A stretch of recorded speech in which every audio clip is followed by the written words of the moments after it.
ব্রাজিলের বিশ্বকাপ জয়ী কাফু আসবেন বাংলাদেশে। ১১ ডিসেম্বর দেখা যেতে পারে কিংবদন্তি বাতিস্তাও কেনজিয়াওকেও। ঢাকায় আর্জেন্টিনা ও ব্রাজিলের বাছাইকৃত দলের সঙ্গে তিন জাতি প্রীতি ফুটবল টুর্নামেন্ট আয়োজন করবে এএফএ।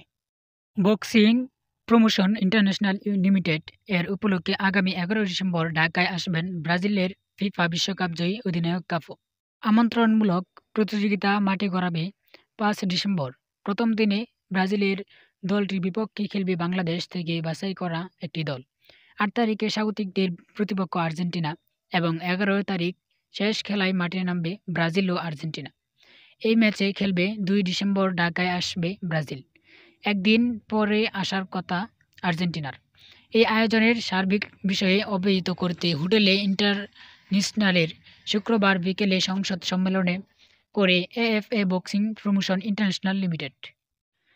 সেখানে জানানো হয়, আর্জেন্টিনার প্রতিনিধিত্বকারী ক্লাব অ্যাথলেটিকো শারলান এবং ব্রাজিলের সান্ডো বার্নার্দো ক্লাবের অধীনে বাছাইকৃত দল, যার বেশিরভাগই তরুণ প্রতিভা, নিয়ে বাংলাদেশে আসবে।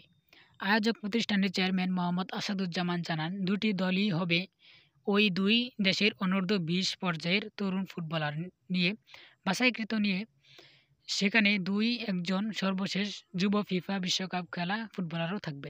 বাংলাদেশের খেলাটি কেমন হবে প্রশ্ন ছিল বাংলাদেশ ফুটবল ফেডারেশন বা ফুফে নির্বাহী কমিটির সদস্য কামরুল ইসলাম হিল্টনের কাছে ফেডারেশন পক্ষ থেকে উপস্থিত থাকা একমাত্র প্রতিনিধি বলেন, আমাদের দলটা হবে অনূর্ধ্ব-১৭, অনূর্ধ্ব-২০ এবং অনূর্ধ্ব-২৩ দল থেকে বাছাই করা।